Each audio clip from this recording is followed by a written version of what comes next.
Hello दोस्तों, welcome to UPSC नीव bye अन academy. मेरा नाम है युवराज सिंह शेखावत। तो जो जनरल मासेस है, जो आम जनता है, जब भी कोई ऐसी न्यूज़ आती है जो साइंस एंड टेक्नोलॉजी यानी विज्ञान और प्रौद्योगिकी से रिलेटेड है, तो काफ़ी बार उनको चीज़ें समझ में नहीं आती।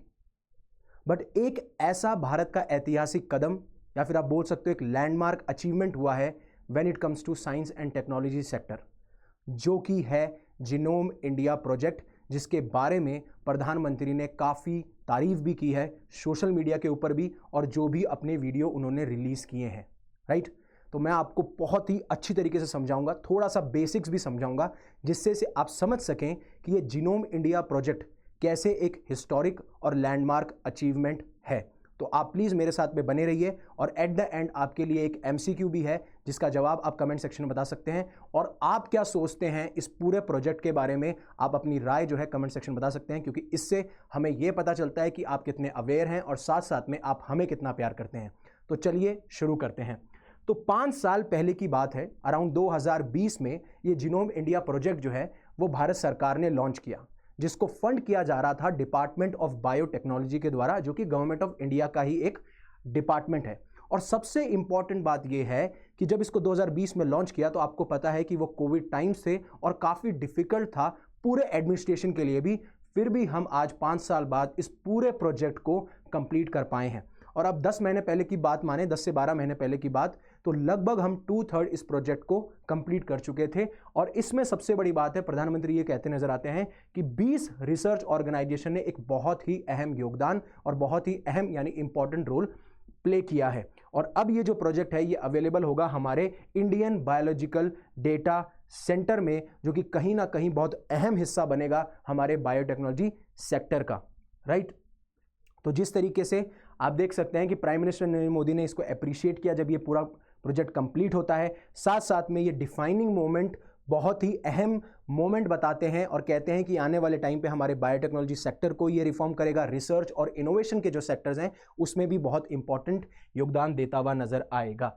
अब आगे जानने से पहले कि ये जीनोम इंडिया प्रोजेक्ट है क्या, इससे पहले आपको मैं बेसिक्स भी बताऊंगा। उस बेसिक्स के बाद में बताऊंगा कि ये जीनोम इंडिया प्रोजेक्ट है क्या, इसके तहत क्या हुआ, इसके क्या क्या फायदे हो सकते हैं, और कैसे ये बायो इकोनॉमी में बहुत बड़ा रोल प्ले करेगा। जो बायो इकोनॉमी 2014 में सिर्फ 10 से 15 बिलियन डॉलर की थी, वो आज 150 बिलियन डॉलर की है। तो ये बहुत इंपॉर्टेंट भी हो जाता है अगर इंडिया को आपको $5 या $10 ट्रिलियन इकोनॉमी बनाना है। तो उससे पहले अनअकैडमी आपके लिए लेके आया है एक बहुत ही अमेजिंग स्कॉलरशिप, जो कि होने वाली है जनवरी 12 को 2 स्लॉट्स में, 11 बजे और 5 बजे आप अपने आप को एनरोल करा सकते हैं। सबसे खास बात है कि आप 90% तक तो स्कॉलरशिप अवेल कर सकते हैं, और उसके साथ साथ में आप लैपटॉप, स्मार्टफोन्स और गिफ्ट वाउचर्स भी जीत सकते हैं। और अगर उसके बाद में आप किसी भी बैच में एनरोल करते हैं, जैसे कि आगाज 2027 जहां पे मैं साइंस एंड टेक लेता नजर आ रहा हूं, उसमें अगर आप एक बैच में एनरोल करते हैं तो आप सारे बैचेस का आपको एक्सेस मिलेगा, चाहे वो हिंदी हो, इंग्लिश हो या फिर इंग्लिश हो। बट मैक्सिमम डिस्काउंट के लिए आपको मेरा कोड यूज करना पड़ेगा, दैट इज YUVI50, जो कि डिस्क्रिप्शन में आपको लिंक में भी मिल जाएगा। अगर आपको कोई भी प्रॉब्लम आती है, कोई भी डाउट आता है, तो आप कमेंट सेक्शन में पिंग कीजिएगा, I will be happy to comment on that. Right, तो अब बात करते हैं कि जीनोम इंडिया प्रोजेक्ट, जो मैंने आपको बता दिया कि बहुत सिग्निफिकेंट है, बहुत अहम है, जिसको 2020 में लॉन्च किया गया था, 2025 में इसको कंप्लीट किया गया है। फंड इसको डिपार्टमेंट ऑफ बायोटेक्नोलॉजी, और जो भी डेटा है, जेनेटिक डेटा जो जीनोम इंडिया प्रोजेक्ट के तहत लिया गया है, उसको हम इंडियन बायोलॉजिकल डेटा सेंटर में अवेलेबल प्रोवाइड करेंगे, या फिर वहां पे उसको हाउस कर दिया गया है। तो सबसे पहले यह बात समझनी पड़ेगी, जीनोम क्या होता है। जीनोम एक कंप्लीट सेट ऑफ जीन्स हैं। राइट, हमें सारे जीन्स के बारे में, जो भी जीन्स के सेट हैं उसके बारे में पता चलता है। अब आपको इतना बेसिक पता होना चाहिए कि जो हम लिविंग ऑर्गेनिज्म है वो सेल से बने हैं। राइट, सेल मल्टीप्लाई करते हैं, फिर हम एक इंडिविजुअल जो है सेल टिश्यू बनता है, टिश्यू से ऑर्गन, ऑर्गन से ऑर्गन सिस्टम, और उसके बाद में ऑर्गेनिज्म। और वो बनने के बाद में होता क्या है, सेल जो है वो स्ट्रक्चरल और फंक्शनल यूनिट हमें ढांचा दे रहा है, हमारा सारा काम वहां से हो रहा है। तो सेल के अंदर होता है क्या, न्यूक्लियस, न्यूक्लियस के अंदर होता है क्या, क्रोमोसोम्स, क्रोमोसोम्स के अंदर होते हैं डीएनए, और क्रोमोसोम के अंदर होते हैं डीएनए, और डीएनए के अंदर होते हैं जीन्स। अब ये जो जीन्स हैं, जब हम कंप्लीट सेट ऑफ जीन्स पढ़ेंगे, जीन्स के अंदर जो जेनेटिक मटेरियल होता है वो होता है डीएनए, जो कि पास्ट जनरेशन से नई जनरेशन में क्या होता है, ट्रांसफर किया जाता है, जिसकी वजह से जो भी आपके कैरेक्टरिस्टिक्स हैं वो आपके पापा मम्मी से आपके अंदर आते हैं। तो जीनोम इंडिया प्रोजेक्ट जो है उसका मकसद क्या था, उसका मकसद ये था कि around 10,000 individuals different different areas यानी डिफरेंट डिफरेंट एथनिक बैकग्राउंड से लिए जाएं इंडिया में, जिससे कि हम डाइवर्स जेनेटिक मटेरियल को स्टडी कर सकें, यानी कि डाइवर्स सेट ऑफ जीन्स को स्टडी किया जा सके। और ये सारी स्टडी कंडक्ट कराई जाती है, जो कि अब हमारे साइंटिस्ट को, हमारे रिसर्चर्स को हेल्प करेगी, चाहे से वो पॉलिसी मेकिंग में हो या फिर पर्सनलाइज हेल्थ केयर हो, पर्सनलाइज मेडिसिन देनी हो, ये सारी चीज़ों में हेल्प करती हुई नजर आएगी। अब प्राइम मिनिस्टर ने साफ साफ ये कहा कि इंडिया की पॉपुलेशन वैसे ही डाइवर्स है और डिफरेंट डिफरेंट एरियाज में पाई जाती है, और जो डिजीजेस का नेचर है वो भी इक्वली डाइवर्स है। तो ये बहुत इंपॉर्टेंट है कि अगर हम आइडेंटिफाई कर पाएं कि किस तरीके से जो ये डिजीजेस हैं उनको क्योर किया जा सकता है, वो पॉसिबल हो सकता है जब आप जीन्स के कंप्लीट सेट को स्टडी करें और फिर पर्सनलाइज मेडिसिन प्रोवाइड करें। यहां पे प्रधानमंत्री मोदी साहब कहते हैं कि ट्राइबल कम्युनिटीज में आपको एक जेनेटिक ब्लड डिसऑर्डर देखने को मिलेगा, जिसे हम सिकल सेल अनेमिया कहते हैं। अब उसमें होता क्या है, जो रेड ब्लड सेल्स हैं, आप देखेंगे रेड ब्लड सेल्स आपके राउंड और फ्लेक्सिबल होते हैं, बट सिकल सेल्स अनेमिया जो है उसके तहत, जो कि एक जेनेटिक डिसऑर्डर है, मतलब आपको अपने पेरेंट्स से या एंसेस्टर से वो मिलती है, उसमें आरबीसी की जो शेप है वो कुछ क्रिसेंट शेप की हो जाती है, जिस वजह से जो आरबीसी का फंक्शन है कि वो ऑक्सीजन को एफिशिएंटली ट्रांसपोर्ट करे, वो नहीं हो पाता, और जो ब्लड है वो अच्छे से फ्लो नहीं कर पाता, और जिस वजह से जो है काफ़ी इंडिविजुअल्स को प्रॉब्लम फेस करनी पड़ती हैं। इसीलिए ऐसी डिजीजेस को, जो कि एक पर्टिकुलर रीजन में लोकेटेड है, पर्टिकुलर कम्युनिटी में लोकेटेड है, हम उसको एलिमिनेट कर सकते हैं। इसीलिए मैं कह रहा हूं कि आप personalised medicine, right, personalised health care जैसी चीजें भी इवॉल्व कर सकते हैं। अब इसके अंदर मैंने आपको बताया 2020 में इसको लॉन्च किया गया था। इसका मकसद था कि 10,000 जीनोम्स की स्टडी किए जाए हेल्दी इंडिविजुअल से, हेल्दी इंडियन से, जो कि भारत के अलग अलग कोने से आते हों, राइट, एथनिक बैकग्राउंड जिनका अलग हो, जिससे कि जेनेटिक डाइवर्सिटी हो सके। Diversity means state of being diverse, भिन्न भिन्न अलग रीजन से आना, और जेनेटिक का बात हो रहा है तो जीन से रिलेटेड। अब प्राइमरी एम क्या था जीनोम इंडिया का, कि भाई हम डिकोड तो करें जेनेटिक मटेरियल को या जीन्स को, बट साथ साथ में हम एक ऐसा कैटलॉग बनाएं, हम ऐसी इंफॉर्मेशन यानी डेटाबेस बनाएं जहां पे हम जेनेटिक डाइवर्सिटी को स्टोर कर सके, जहां पे हमें पता हो कि इंडिया की पॉपुलेशन का जेनेटिक मेकअप क्या है, और साथ साथ में ये हमें डीपर अंडरस्टैंडिंग प्रोवाइड कर सके हमारी डाइवर्सिटी की, बट जीन के लेवल पे। अब आपको पता है इंडिया डाइवर्स है on the basis of religion, on the basis of languages, but अब इंडिया डाइवर्स है जेनेटिक मेकअप पे भी, और या फिर कंप्लीट सेट ऑफ जीनोम्स में भी। अब ये बहुत ही इंपॉर्टेंट नेशनल रिसोर्स है आपके लिए। अब बोलेंगे कैसे रिसोर्सेज है, स्पेशली पब्लिक हेल्थ के लिए।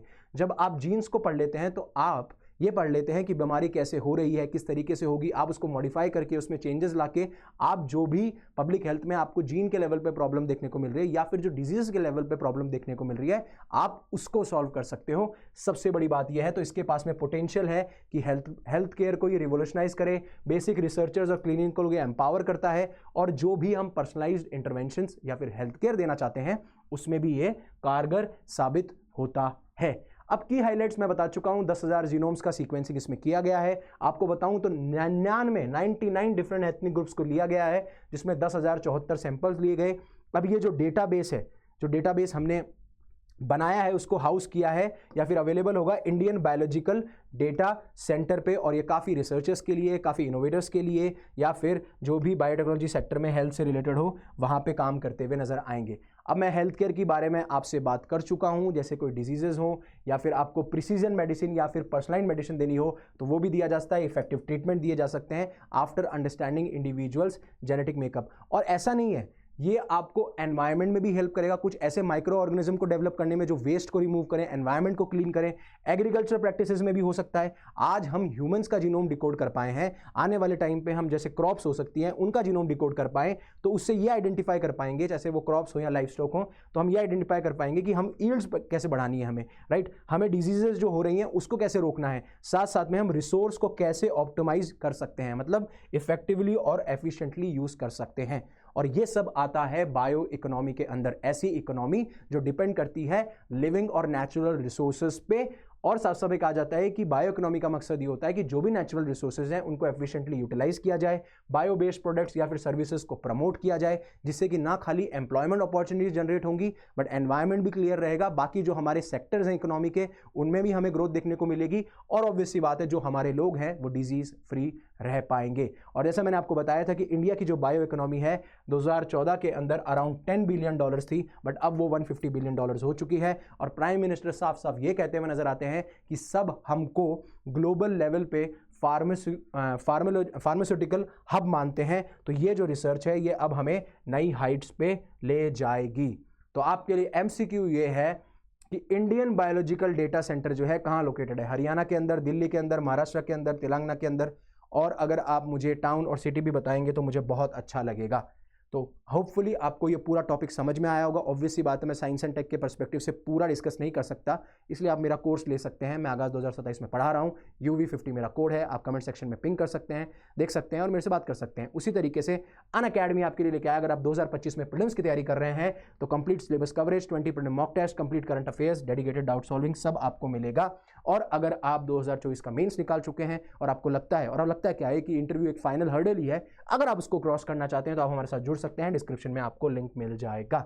So again thank you very much for giving me your precious time. Hopefully आपको समझ में आया होगा कि क्यों ये एक बहुत ही हिस्टोरिक और लैंडमार्क अचीवमेंट है, क्यों प्रधानमंत्री इसकी तारीफ करते हुए नजर आते हैं। जीनोम इंडिया प्रोजेक्ट क्या है, जीनोम क्या है, जीनोम से हमें क्या पता चलेगा, कौन कौन से एरियाज रिवॉल्यूशनाइज हो सकते हैं, साथ साथ में किस तरीके से हमारी इकोनॉमी को हम जो भी $5 ट्रिलियन का सपना देखते हैं, $10 ट्रिलियन का सपना देखते हैं, वो पूरा हो सकता है। सो अगेन अगर आपको लेक्चर पसंद आए तो इसे लाइक कीजिए, कमेंट कीजिए, उससे मुझे और मेरी टीम को एनकरेजमेंट मिलता है। और जो आपने प्रीशियस टाइम दिया उसके लिए धन्यवाद। Again thank you very much for giving me precious time. Stay safe, stay happy, शब खैर।